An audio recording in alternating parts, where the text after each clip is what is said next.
Hey, good morning, everyone. I pray that you all are having a blessed week. And thank you once again for joining us for Morning Motivation. And today I wanted to talk about words and the words that we say, the words that, what's that saying from the movie? Can you understand the words that are coming out of my mouth?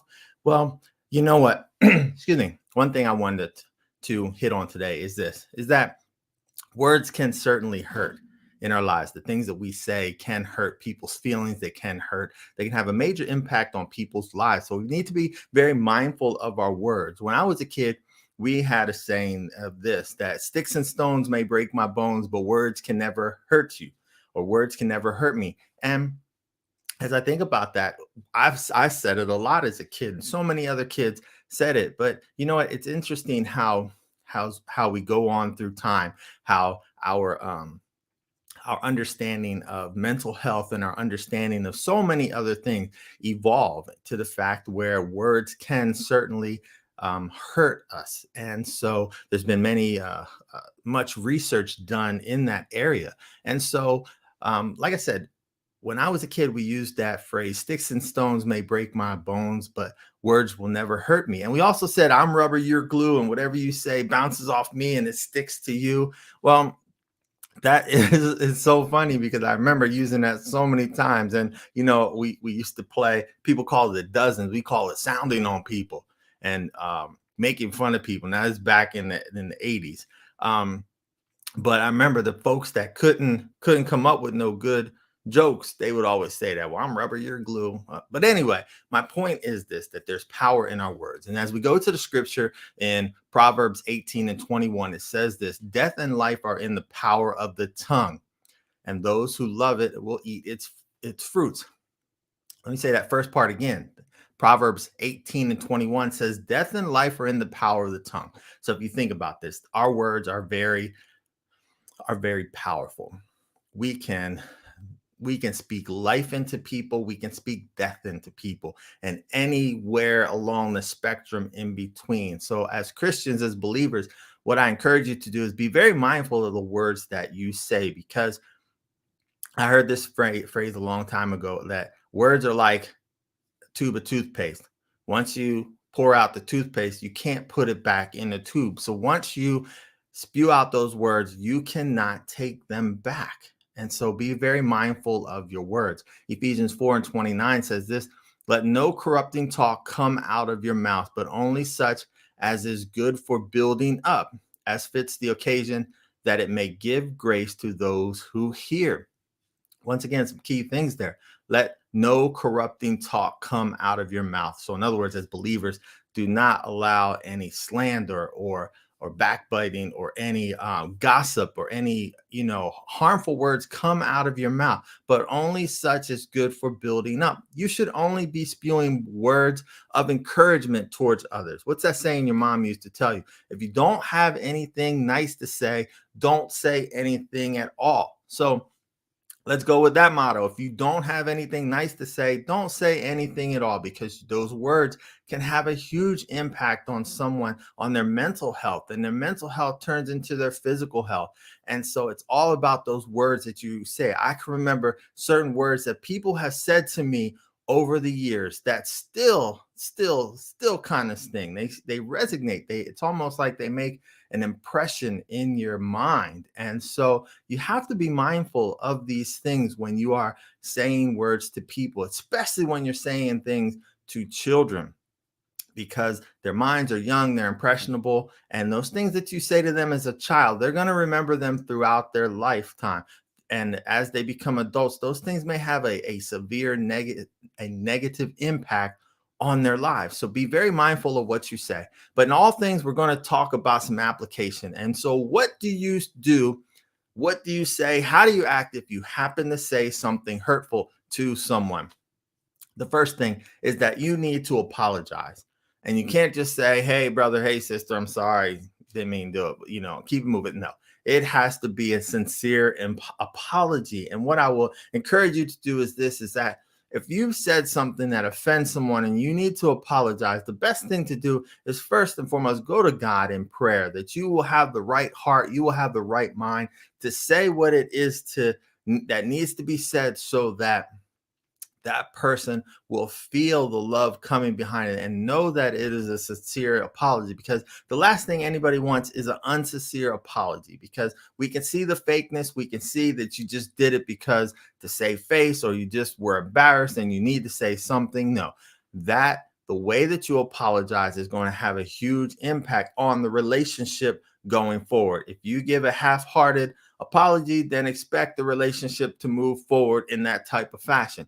But if you give a sincere apology, then there's more of a chance that that relationship can be mended and the situation can be resolved. So first thing, give a heartfelt apology. Next thing, don't make excuses.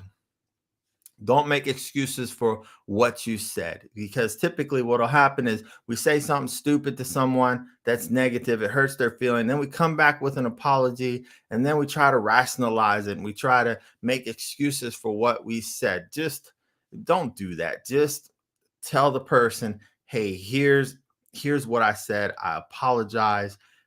It wasn't who I am. It wasn't that's not in my nature. But don't make excuses. I was having a bad day and this and that. Nobody wants to hear that, because so many people have bad days, but they are able to control what they say. And so, in life, it takes some discipline. It's it's been researched that we treat the people closest to us the meanest. And so, in times where things might get heated, or we're emotional, or we have a bad day, those things can easily fly out, versus people with being around people that you don't know, where you're a little bit more disciplined, a little bit more self-control. Well, we need to have that same self-control and discipline around our loved ones as well, so that we don't easily just fly off at the handle and say whatever we want to say. But once again, don't make excuses. Third thing, give the person time to process. If you've offended someone, if you said something mean to someone that hurt their feelings, give them time, give them some space so that they can process their emotions, their reactions. Because now, when you pressure them to give them the apology and you want to talk about, that's all about you. At this time, you've already said something that's offensive. It's not about you at this time. Your thoughts, your feelings, hey, out the window. It's all about that person that you offended, because they were the victim in this situation. So don't feel like you're entitled to get your apology accepted immediately, or you're entitled to them speaking to you immediately because you flew off the mouth and now you want to feel better about yourself. No, it's not about you. It's about that person. So once again, give them some space. We're going to apologize first, sincere apology. Then we're going to not make excuses, own up to what we said, and then give the person some space. And then final thing here is that you have to really accept how the relationship goes from this point on, because you're the one that said something hurtful. You used some hurtful words towards this individual, and so now you got to be willing to accept that the relationship may change. It may take some time to get back on course. Some trust may have been lost. Some feelings, were definitely hurt, and so you have to be accepting of this. And you, once again, going back to number 3, give the person some space, because it's not about you. You are the one who offended them. You're the one who could not control your tongue. Like the scripture says, death is in the power of the tongue. So you chose death on that particular time. You chose to go at somebody in a negative fashion instead of using your tongue and using your words to encourage or to speak life in them. You're the one that chose it. So now you have to be accepting. If the person ends the relationship, well, the relationship got end. You have no one else to blame but yourself, because you used those words. You could not control the words that were coming out of your mouth. And so you have to be accepting in this situation and not pressure the person. Or often what I've seen in the past is folks will offend someone, and then they're trying to apologize. The person doesn't accept their apology immediately, and the person gets upset, and then the person who offended them, who said the hurtful words, they try to come at them wrong. Well, being all mean and whatever. Well, to me, that just says that you didn't care about the relationship to begin with.